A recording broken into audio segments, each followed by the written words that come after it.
Bismillah, Assalamualaikum warahmatullahi wabarakatuh. Salam sejahtera untuk kita semua. Adik-adikku sekalian, saya Andi Sudimas Sulaiman, Gubernur Sulawesi Selatan, mengucapkan selamat datang dalam program Smart School Dinas Pendidikan Provinsi Sulawesi Selatan. Hari ini adik-adik sekalian akan mengikuti pembelajaran hybrid dalam program Smart School.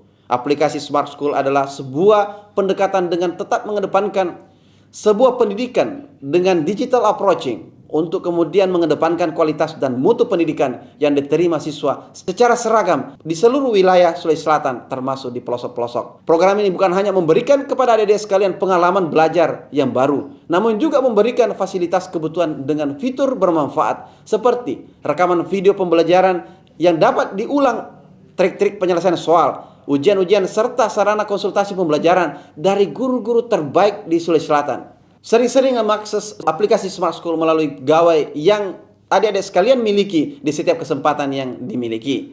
Untuk seluruh adik-adikku sekalian yang saya cintai, saya banggakan, selamat belajar dan semoga ilmu yang didapatkan bermanfaat untuk menambah pengetahuan pendidikan adik-adik sekalian. Salam kita pada salam. Assalamualaikum warahmatullahi wabarakatuh. Salam sejahtera untuk kita semua.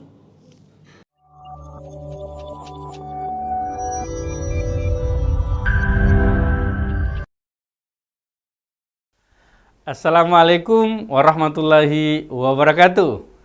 Selamat siang adik-adik sahabat Smart, siswa-siswi SMA Sulawesi Selatan, serta Bapak Ibu Guru yang mendampingi siswa-siswi kita dalam belajar pada siang hari ini.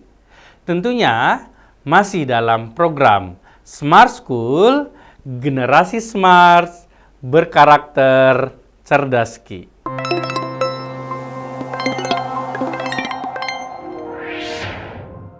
Nah, adik-adik sahabat Smart, tentu berjumpa lagi dengan saya, Kak Muhammad Asri, tentu dalam persiapan UTBK SNBT, persiapan masuk perguruan tinggi untuk mata pelajaran Bahasa Indonesia, subbab pengetahuan dan pemahaman umum.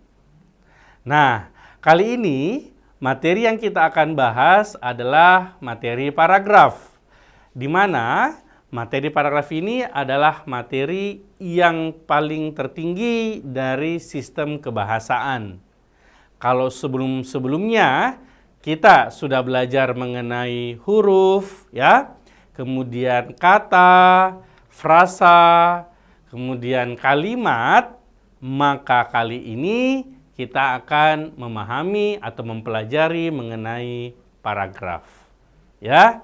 Olehnya, saya berharap adik-adik sahabat Smart bisa mengikutinya dengan baik, bisa menyimak dengan baik, dan nanti jika ada yang ingin ditanyakan, silakan.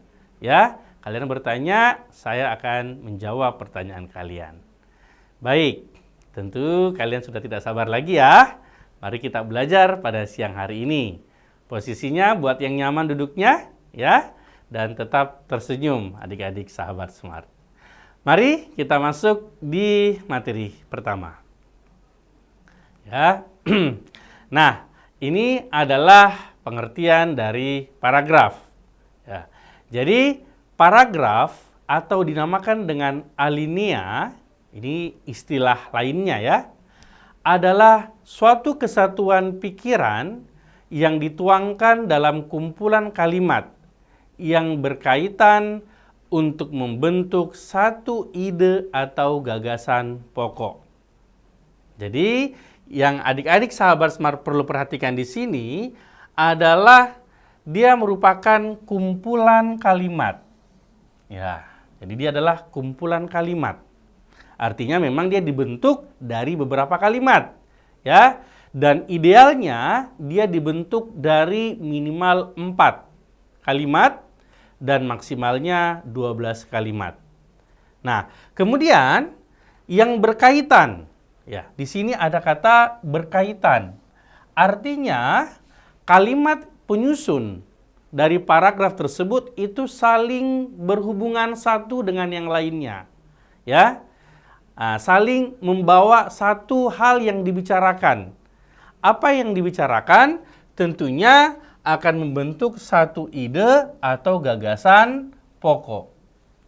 Nah, Sadar atau tidak, adik-adik sahabat Smart selalu pasti dipertemukan atau dihadapkan dengan pertanyaan gagasan pokok, ya, atau ide pokok, gitu ya.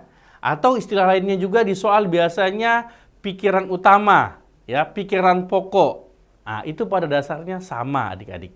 Ya, itu pada dasarnya sama. Nah, jadi saya kembali ke pengertian tadi bahwa kesatuan pikiran, ya, yang dituangkan dalam kumpulan kalimat yang dimana kalimat-kalimatnya itu terkait satu dengan yang lain, ya, serta membentuk satu ide atau satu gagasan pokok. Nah, itu pengertian atau penjelasan dari paragraf, ya. Lalu kita masuk di syarat dari sebuah paragraf. Nah, syarat yang pertama, adik-adik, ya, yaitu kepaduan makna atau istilahnya koherensi, ya. Di mana suatu paragraf dikatakan koherensi apabila ada kekompakan antara gagasan yang dikemukakan kalimat yang satu dengan yang lainnya. Kalimat-kalimat memiliki hubungan timbal balik serta secara bersama-sama membahas satu gagasan utama. Nah, itu dia. Nah, koherensi, padu dari segi makna. Tadi saya katakan di penjelasan tadi adalah berkaitan, berarti turunannya sebenarnya dia harus koherensi. Ya, jadi punya hubungan timbal balik yang dimana bersama-sama akan membahas satu gagasan utama di tiap paragrafnya.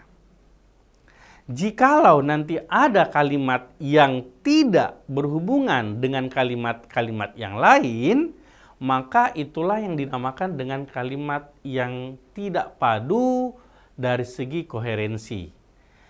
Istilah dalam soalnya, ya, biasanya disebut dengan kalimat sumbang, ya. Nah, artinya kalimat sumbang itu tadi dia tidak berkaitan, ya.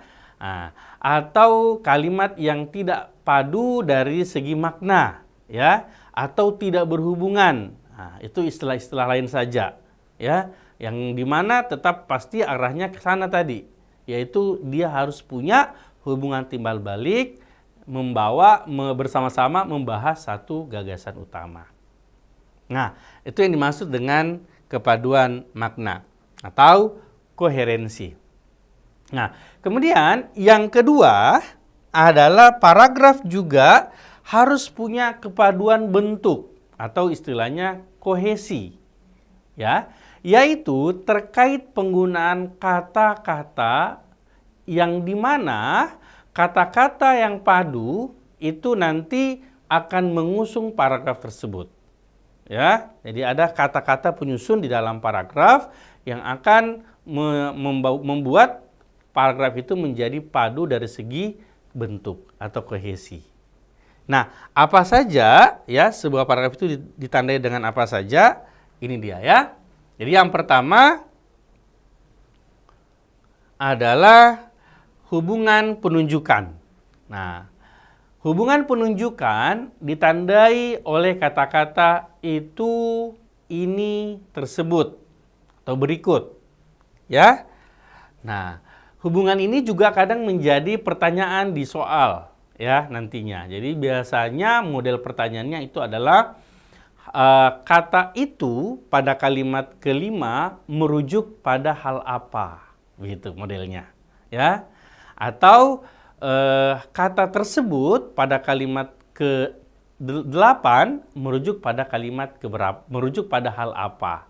Nah, tentunya kalau kata rujukan berarti kita harus melihat pada kalimat sebelumnya, ya, kalimat sebelumnya apa yang dibahas. Nah, itu dia. Jadi yang pertama adalah hubungan penunjukan. Yang kedua adalah hubungan keprominaan. Ya, ini ya. Nah, pronomina atau kata ganti orang, ya. Ditunjukkan oleh kata-kata saya, ya. Biasanya kata ganti orang pertama tunggal atau orang pertama jamak, ya, gitu. Kemudian engkau, anda, mereka, orang kedua atau orang ketiga dia pakai. Ya, nah kemudian hubungan keprominaan ini juga terkait nanti di soal, ya. Biasanya dia kasih kata mereka atau yang dimaksud mereka pada kalimat kelima merujuk pada hal apa, seperti itu. Ya. Nah, jadi itu adalah tentunya juga terkait pada kalimat sebelumnya. Nah, lanjut. Kemudian yang ketiga adalah hubungan pelesapan. Ditandai oleh kata dan, lalu, kemudian, ya. Nah, ini ditandai oleh penggunaan kata sebagian dan seluruhnya. Pelesapan, ya. Maksudnya sebagian masyarakat atau seluruh warga, nah biasanya seperti itu, ya. Nah, kemudian yang keempat adalah hubungan perangkaian, merangkaikan. Atau biasanya istilahkan dengan kata hubung, ya. Nah, perangkaian atau kata hubung pada sebuah paragraf itu sebenarnya banyak konteksnya. Nah, salah satunya adalah bisa menghubungkan kata penjumlahan, ya, itu dan, lalu, kemudian, ya. Nah, seperti itu. Bahkan hubungan pertentangan dan lain sebagainya. Ini kaitannya juga pada pembahasan konjungsi atau kata penghubung. Intinya dalam sebuah paragraf itu pasti ada perangkaian di dalamnya. Lalu ya, yang kelima adalah hubungan leksikal. Ditandai oleh pemanfaatan atau pengulangan kata, ya. Pengulangan kata biasa reduplikasi, ya, atau biasanya sinonim atau hiponim. Ya, itu juga digunakan dalam kesatuan penghubung dalam sebuah paragraf. Dan yang berikutnya yaitu hubungan pertentangan, ya. Nah, pertentangan ini sama pada dasarnya dengan hubungan perangkaian yang tadi, yaitu konjungsi. Kalau perangkaian itu pertentangan itu ditandai oleh akan tetapi, sebaliknya, ya, meskipun, namun. Nah, itu dia. Nah, ini yang harus kita perhatikan juga nanti di dalam soalnya, itu adalah apakah dia sebagai penghubung antar kalimat atau dia penghubung intra kalimat. Nah, itu yang adik-adik sahabat Smart harus bisa mengetahuinya, ya. Nah, itu dia. Nah, berikutnya adalah nah, setelah kita tadi pelajari syarat dari sebuah paragraf, maka kita masuk di unsur paragraf. Nah, unsur paragraf ada beberapa hal, adik-adik. Yang pertama, ya, adalah topik. Nah, ini dia, ya. Topik yaitu pokok persoalan, ya, suatu isu atau pokok persoalan yang sifatnya masih umum, ya, dan abstrak. Ya, topik ini nanti biasanya terkait juga dengan gagasan utama atau ide pokok di tiap paragraf. Itu biasanya berhubungan dia. Ya, intinya yang menjadi pokok persoalan, ya, topik. Nah, kemudian yang kedua adalah judul. Nah, judul nama atas bacaan, kepala karangan, dan ini juga menjadi ragam pertanyaan di soal nantinya. Yaitu dia biasanya nanti bertanya apa judul yang tepat untuk bacaan tersebut. Nah, tentunya adik-adik, pemberian judul dalam sebuah teks atau sebuah paragraf itu harus mempertimbangkan isi bacaan. Dan syarat dari sebuah judul itu yang pertama, ya, adalah dia harus bisa menggambarkan isi. Menggambarkan isi artinya membahas apa yang dipersoalkan dalam paragraf tersebut. Ya, seperti itu. Kemudian yang kedua adalah dia menarik. Ya, judul juga itu harus menarik, ya. Tahu istilahnya provokatif. Nah, kalau adik-adik sahabat Smart bisa lihat judul-judul di media-media elektronik, ya, untuk berita itu biasanya judul-judulnya itu menarik, ya. Nah, kenapa? Karena supaya pembaca itu tergugah untuk bisa mengetahui apa isi berita tersebut misalnya. Nah, jadi makanya judulnya dibuat semenarik mungkin. Ya, seperti itu. Nah, lanjut ya, syarat judul juga dia harus singkat. Ya, singkatnya sebuah judul itu dia tidak berbentuk kalimat panjang, tidak. Tapi dia berbentuk frasa saja. Ya, kumpulan-kumpulan kata. Gitu ya. Dia tidak berbentuk kalimat yang panjang, ya, tidak. Ya. Nah, karena apa? Karena ya itu tadi dia harus mudah diingat, gitu. Karena kalau judulnya panjang, maka biasanya kita akan lupa, ya. Makanya judul itu dibuat semenarik mungkin, dibuat singkat, agar mudah diingat oleh pembaca. Ya, seperti itu. Dan yang terakhir, ya, syarat dari sebuah judul dia harus spesifik dan logis, ya. Artinya ini spesifik ini terkait dengan apa yang memang sedang dibicarakan, ya. Biasanya, dan logis artinya dia terkait dengan isu atau pokok persoalan yang dibahas. Nah, satu hal yang harus adik-adik ingat dalam mencari sebuah judul adalah adik-adik harus bisa mencari kata kunci. Kata kunci itu adalah hal-hal yang sering dibicarakan, hal-hal yang sering dibahas, ya, diulang-ulang dalam teks tersebut. Misalnya dia ada satu paragraf, ya sudah berarti dalam penyusun paragraf itu kalimat-kalimatnya dia mengulang-ulang apa? Hal apa yang diulang-ulang, gitu ya. Nah, itu bisa menjadi sebuah judul.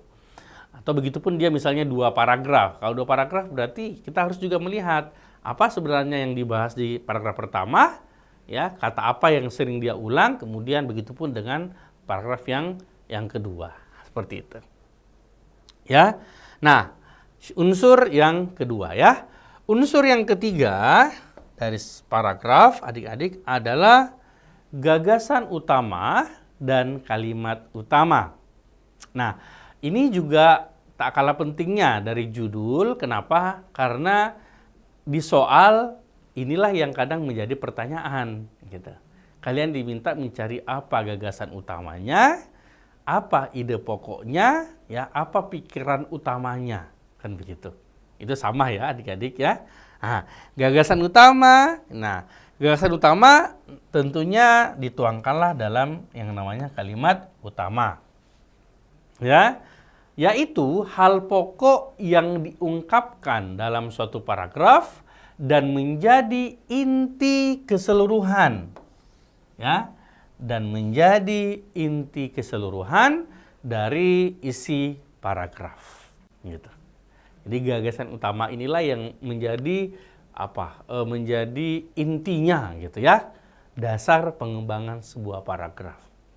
Dan pasti hubungannya dalam kalimat utama. Kenapa? Karena di dalam gagasan utama tentu ada kalimat utama. Begitu dia modelnya. Jadi di gagasan utama ada kalimat utama. Jadi kalau soalnya berganti pertanyaan, dia tanya apa kalimat utamanya, ya sama, dia juga bertanya apa gagasan utamanya, begitu. Ya, atau letaknya di mana? Nah, tadi tentunya kalian melihat apa kalimat utamanya, di mana posisinya. Nah, untuk itu ini saya mau bahas lebih agak sedikit rinci, ya, untuk pembahasan kalimat gagasan utama dan kalimat utama. Jadi, ya adik-adik perhatikan. Jadi berdasarkan letak.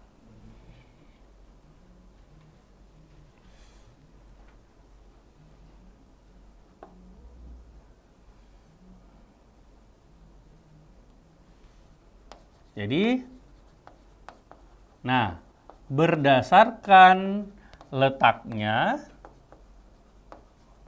ya, dari gagasan utama tadi itu kita pahami ada 4, ya. Yang pertama itu ada yang dinamakan dengan deduktif, ya, deduktif. Yang kedua ada yang dinamakan dengan induktif.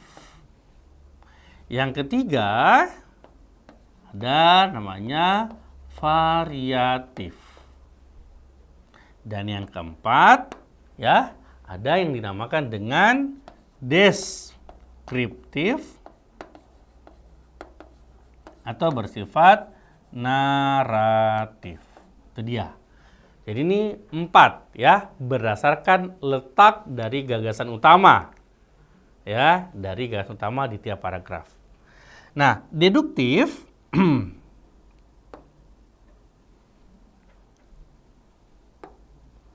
Nah, deduktif ya, ialah gagasan utamanya dia letakkan di awal ya. Jadi ini di awal paragraf. Nah, jadi kalau deduktif itu di awal paragraf. Ya, Adik-adik. Kemudian induktif itu di akhir. Ya, di akhir paragraf.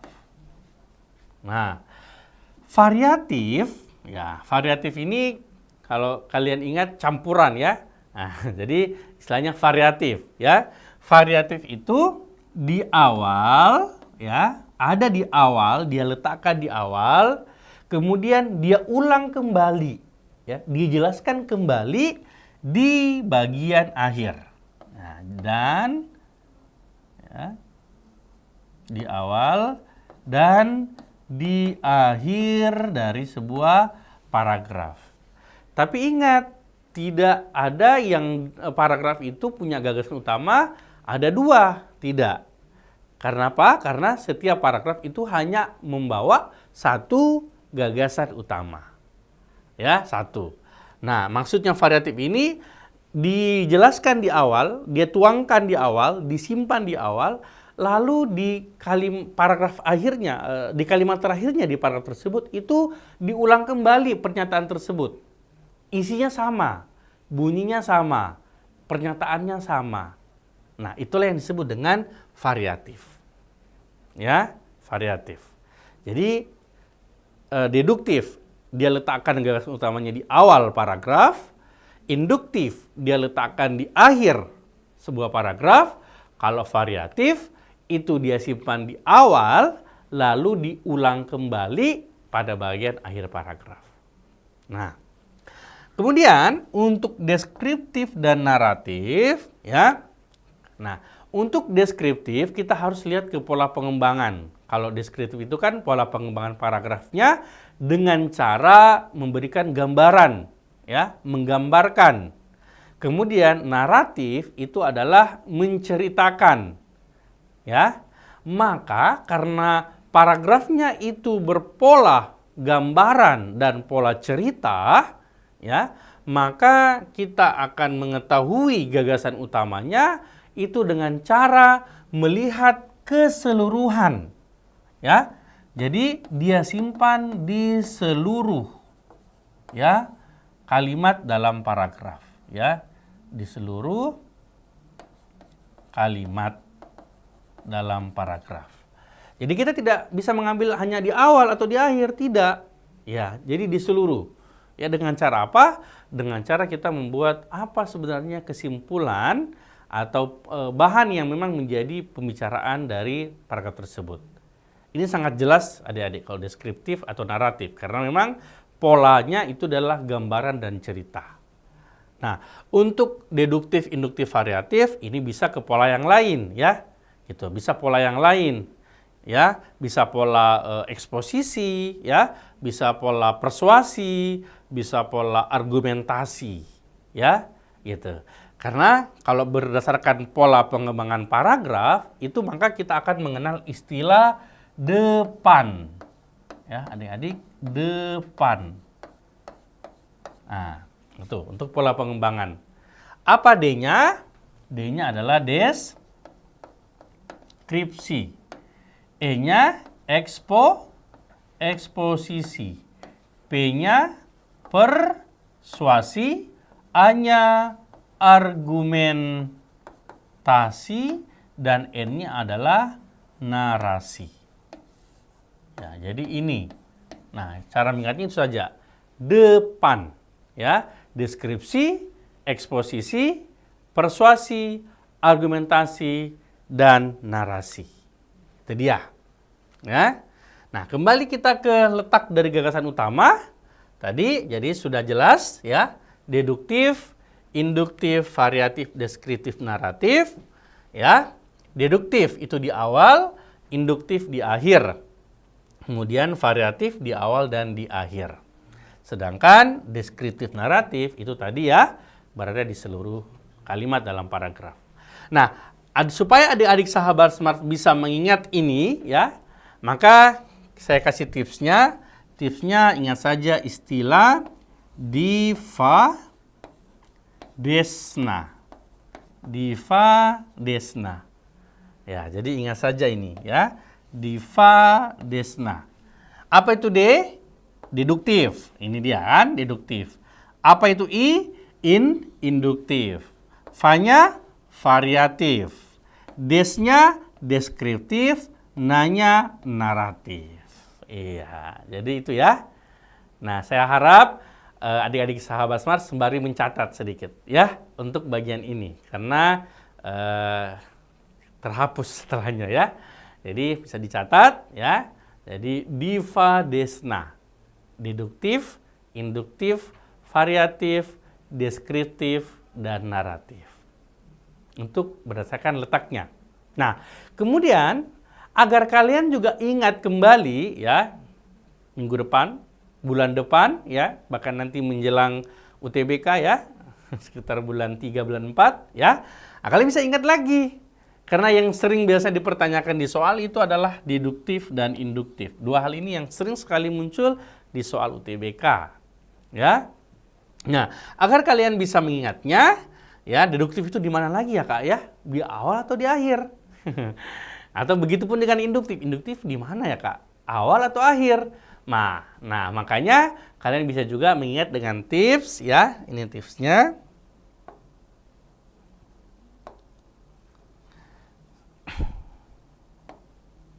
Nah, kalian bisa mengingatnya dengan istilah dewal in here. Ya, ini ya. Dewal in here. Nah, D itu maksudnya apa? D itu adalah deduktif. Di mana letaknya? Ada di awal. Jadi deduktif di awal. Kemudian in itu adalah induktif. Iya. Induktif di mana? Induktif di akhir. Jadi in here. Nah, jadi ini dia ya. Jadi dapatlah adik-adik istilah ya dewal in here. Deduktif ada di awal, induktif ada di akhir. Iya. Dan semoga ini menjadi penambah pengetahuan lagi buat kalian dalam memahami gagasan pokok berdasarkan letaknya. Nah, itu dia. Ya. Baik. Nah, sampai di sini ada yang mau dipertanyakan? Adik-adik sahabat Smart, silakan. Boleh kalau kalian mau bertanya, nanti silakan di raise hand. Nanti operator akan menghubungkan kita untuk berkomunikasi. Kalau malu-malu, bisa diisi di kolom chat. Ya, di chatnya bisa diisi kalau ingin bertanya. Saya persilakan. Ya, nah itu dia. Saya pikir ini sudah bisa dipahami dengan baik ya. Untuk letak dari gagasan utama di tiap paragraf. Tadi kaitannya adalah langsung ke kalimat utama. Jadi kalau ada pertanyaannya kalimat utama, berarti kita juga bisa mencarinya dari hal tersebut. Ya, hal yang saya bahas ini. Karena kalimat utama itu dituangkan di gagasan utama tersebut. Berikutnya, ya, yang keempat, ya, unsur dari sebuah paragraf adalah gagasan penjelas. Tentunya kalau gagasan penjelas berarti ya di dalamnya ada kalimat penjelas ya, yaitu gagasan-gagasan yang menjelaskan atau merinci gagasan utama. Jadi memang dia fungsinya menjelaskan ya, dia fungsinya menjelaskan gagasan utama gitu. Namanya juga gagasan penjelas ya. Di dalamnya ada kalimat penjelas, dia menjelaskan kalimat utama. Ya, gitu. Nah, kalimat penjelas itu tentunya menjelaskan. Keberadaannya ya tentunya berada di tengah-tengah setelah kalimat utama. Kalau dia polanya deduktif, berarti polanya kalimat utama di awal, terus berikutnya kalimat penjelas, kalimat penjelas, kalimat penjelas, dan seterusnya. Kan begitu. Kalau dia polanya induktif, berarti kalimat penjelas dulu di awal, penjelas lagi, kemudian penjelas lagi, nanti di bagian akhir itu baru berisi kalimat utama. Gitu ya, untuk induktif. Nah, kalau variatif berarti kalimat utamanya di awal, terus kalimat penjelasnya di tengah-tengah, ya, beberapa kalimat penjelas, terus ditutup lagi dengan pengulangan kalimat utama. Nah, seperti itu. Ya. Nah, itu untuk gagasan utama dan kalimat penjelas.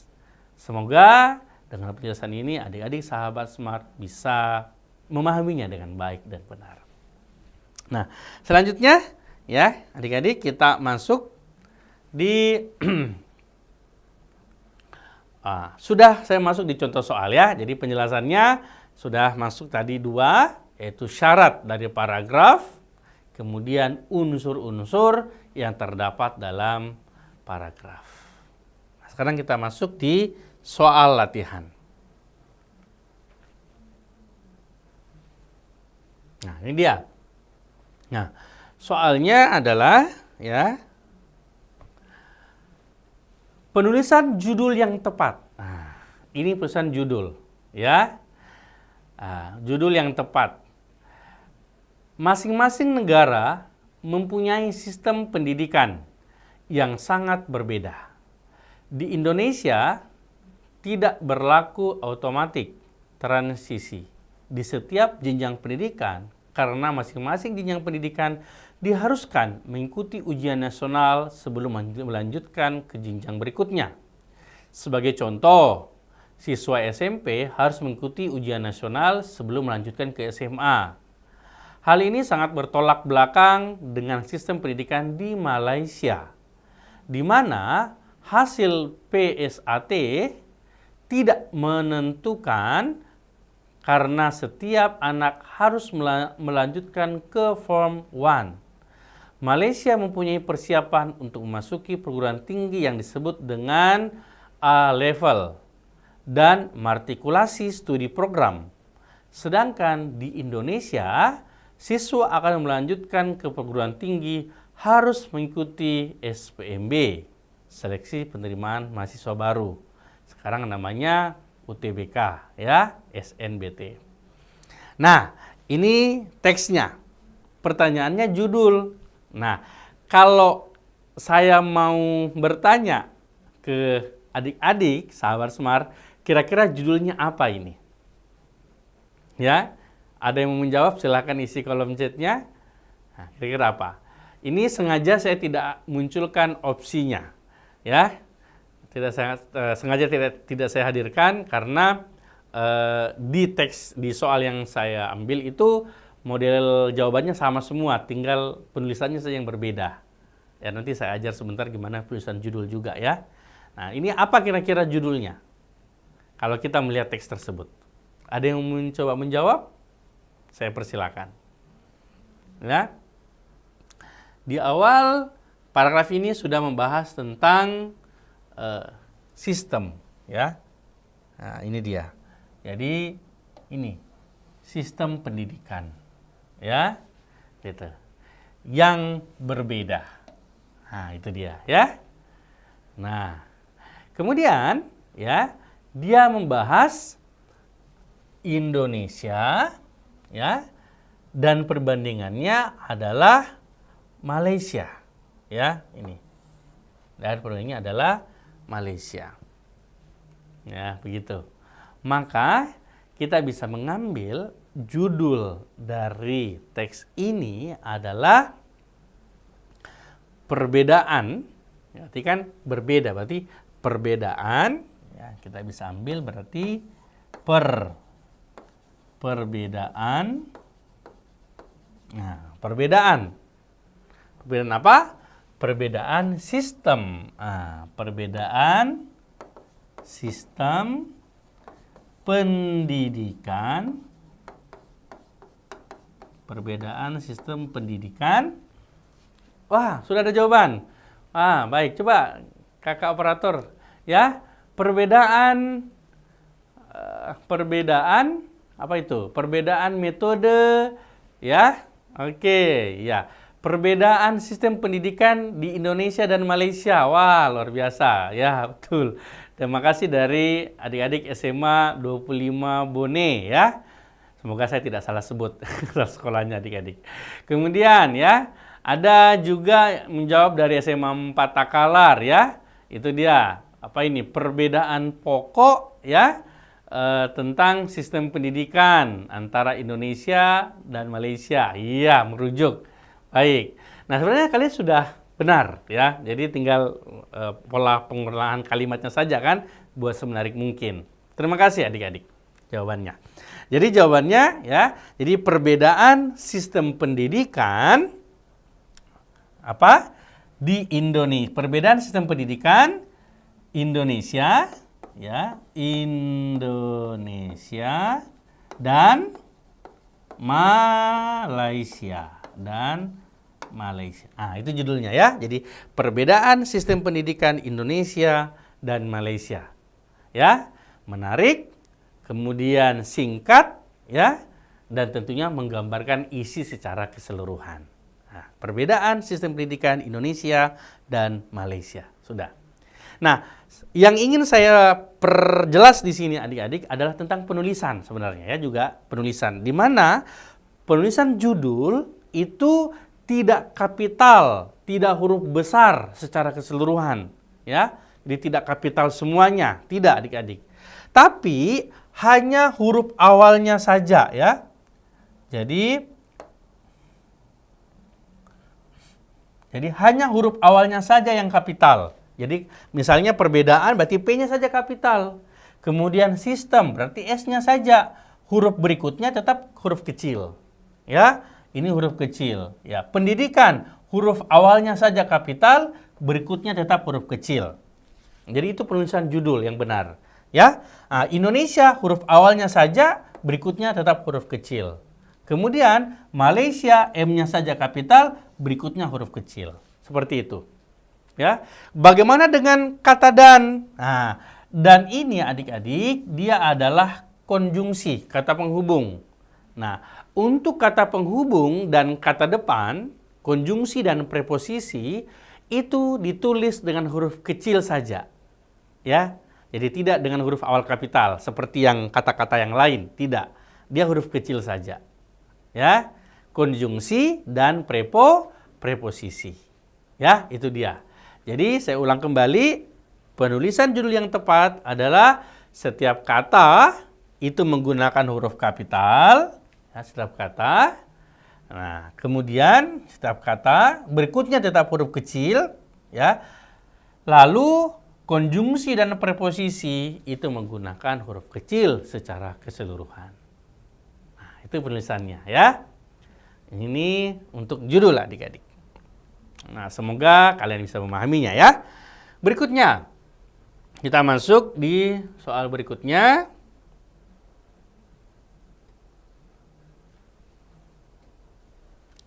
Nah, soal berikutnya ini adalah hubungan antar kalimat. Jadi hubungan antara kalimat 6 dan 7, 6 dan 7 dalam teks tersebut adalah dia punya hubungan apa. Nah, kita tidak usah perhatikan kalimat yang lain, kita langsung saja fokus ke kalimat 6 dan kalimat ke-7. Ya. Junge juga memperingatkan agar tidak tidur siang terlalu lama atau berulang kali. Tidur siang terlalu lama dapat mengganggu kemampuan untuk tidur lebih lama di malam hari. Nah, ini dia. Nah, ini punya hubungan apa antar kalimat 6 sama 7? Ya, opsinya, ya, ada hubungan sebab akibat, ya, hubungan syarat, hubungan pertentangan, hubungan penjelasan, atau hubungan penguatan. Ada yang menjawab? Saya persilahkan. Ya, jadi dia punya hubungan apa? Apakah sebab akibat, ya, syarat, ya, pertentangan, penjelasan, atau penguatan. Ya. Nah, kalimatnya ini, ya. Junge juga memperingatkan agar tidak tidur siang terlalu lama atau berulang kali. Tidur siang terlalu lama dapat mengganggu kemampuan untuk tidur lebih lama di malam hari. Oke, ada jawaban? Baik. Dari SMA 25 Bone ada jawaban A, jadi dia mengatakan sebab akibat. Oke, baik. Terima kasih adik-adik dari SMA 25 Bone.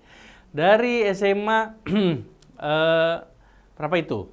SMA Bulukumba ya, kalau nggak salah ya. 11 Bulukumba, maaf kalau salah, atau 13 Bulukumba itu, ya. Jawabnya juga A, ya. Baik. Terima kasih adik-adik, ya. Nah, jadi fokus ke jawaban A. Makasih kakak operator. Nah, berarti semuanya menjawab ke A, ya. Hubungan sebab akibat, ya. Nah, kita lihat memang di sini bahwa memperingatkan agar tidak tidur siang terlalu lama, ya. Karena tidur siang terlalu lama itu dapat mengganggu kemampuan untuk tidur lebih di malam hari. Betul. Jawabannya adalah, ya. Jawabannya adalah A, hubungan sebab akibat. Wow, keren. Luar biasa, ya, adik-adik sudah benar menjawabnya. Baik, kita lanjutkan ke soal yang ini, soal yang terakhir sepertinya, soal yang ketiga. Pertanyaannya, kita lihat apa pertanyaannya. Paragraf tersebut sebenarnya terdiri atas 2 paragraf. Jadi ini sebenarnya ada 2 paragraf. Tapi dihadirkan di soalnya itu dia gabung menjadi satu teks kesatuan. Nah, pertanyaannya adalah paragraf tersebut sebenarnya terdiri atas 2 paragraf. Penguraian, pemisahan yang tepat untuk teks tersebut adalah untuk opsi A itu dipisahkan di kalimat ketiga. Ya, di kalimat ketiga. Untuk opsi B dipisahkan di kalimat keempat. Opsi C dipisahkan di kalimat kelima, ya, artinya paragraf pertama sampai kalimat 3, paragraf kedua berikutnya, kan begitu ya. Kemudian untuk B, paragraf pertama sampai kalimat 4, kalimat berikutnya di kalimat 5 sampai kalimat 10, kan begitu. C sampai kalimat 5, berikutnya pun sama. Untuk D dipisahkan di kalimat ke-6, dan untuk E dipisahkan di kalimat ke-7. Diuraikan di kalimat keberapa. Nah, ini juga saya kutip dari soal UTBK SNBT adik-adik. Ya. Jadi dipisahkan di kalimat keberapa. Nah, tentunya ini berhubungan dengan tadi. Syarat dari paragraf itu kan harus koherensi. Ya, kepaduan dari segi makna. Artinya di mana maknanya yang bisa kita pisahkan, berarti itu bisa menjadi paragraf yang baru, kan begitu ya. Nah, kita lihat teksnya. Ini dia teksnya ya. Lebih. Ya, ini dia. Ya, ini teksnya. 1, ya, mengurangi sampah di rumah, ya. Saya bacakan. Mengurangi sampah di rumah dapat dilakukan dengan cara yaitu mendaur ulang dan menggunakan barang-barang ramah lingkungan. 1. 2, kegiatan mendaur ulang sampah di rumah merupakan keterampilan yang sangat dibutuhkan. Ini masih terkait ya. Dengan keahlian tersebut, berarti masih terkait ini. Anda dapat mengurangi sampah dan mengelola sampah di rumah dengan baik. Bahkan dapat mengolahnya menjadi barang yang dapat digunakan kembali. Nah, ini dia. Ini kalimat ketiga ya. Dipisahkan di kalimat ketiga. Kalau kalimat ketiga berarti 4 menjadi paragraf yang baru. Bisa enggak nih? Cara lain untuk mengurangi sampah di rumah juga dapat dilakukan dengan alternatif menggunakan produk-produk yang ramah lingkungan. 4 dan 5 ini bersatu ya, kesatuan ini. Barang-barang yang ramah lingkungan ini umumnya dapat digunakan berkali-kali atau tidak sekali pakai sehingga mengurangi jumlah sampah. Ya, 4 dan 5 ini nyambung ini ya, harus bersama. Kemudian kita lihat kalimat berikutnya. Cara mengurangi sampah dapat dilakukan dengan berbagai cara. pertama. Berarti ini juga harus kesatuan ini bersama. Ya, jadi 6 dan 7 tidak boleh dipenggal ya. Berarti kalau begitu, kalau kita lihat dari opsinya, ya, ini udah jelas salah, adik-adik, ya. 6 dan 7 dia mau pisahkan, kemudian 8 dia pisahkan sendiri, tidak bisa. 6, 7 dia pisahkan, salah juga, ya. Nah, C bisa jadi, ya. 4 dan 5 tadi kan harus berjalan, harus berhubungan. Berarti 4 dan 5 juga tidak. Ya, salah. Nah, atau di kalimat ketiga dipenggal, ya, di kalimat ketiganya, ya, 4-5-nya nyambung. Nah, yang mana kira-kira jawabannya? Tinggal 2, A atau C. Yang mau menjawab silahkan, boleh. Ya, dipenggal di mana dia? Di kalimat ketiga, wah, banyak jawab, ya, C, 4 takalar. Makasih adik-adik dari 4 takalar, ya. C juga dari SMA 25 Bone, ya. Kemudian, ya, baik adik-adik. Kemudian dari Bulukumba, ya. Mudah-mudahan tidak salah sebut SMA-nya SMA 12 atau SMA 13, ya. C juga ini, ya. Luar biasa. Nah, jadi dipenggal di mana? Benar sekali adik-adik. Jadi dipenggal di kalimat kelima di sini. Jadi jawabannya adalah C. Wah, keren ya. Luar biasa. Adik-adik juga sudah bisa memberikan jawaban benar untuk penguraian paragraf. Iya. Nah, baik adik-adik sahabat Smart ya. Sepertinya cukup dulu perjumpaan kita pada siang hari ini ya. Semoga kita bisa bertemu lagi di kesempatan berikutnya untuk melanjutkan materi-materi lagi terkait dengan materi paragraf bagian yang kedua. Ya, nanti kita lanjutkan kembali. Dan saya berterima kasih kepada Bapak Ibu Guru yang mendampingi putra-putri kita, siswa-siswi kita untuk belajar pada siang hari ini. Mohon maaf bila ada kata-kata saya yang keliru dan sampai berjumpa lagi di pertemuan berikutnya. Terima kasih. Sekian, Cerdaski. Assalamualaikum warahmatullahi wabarakatuh.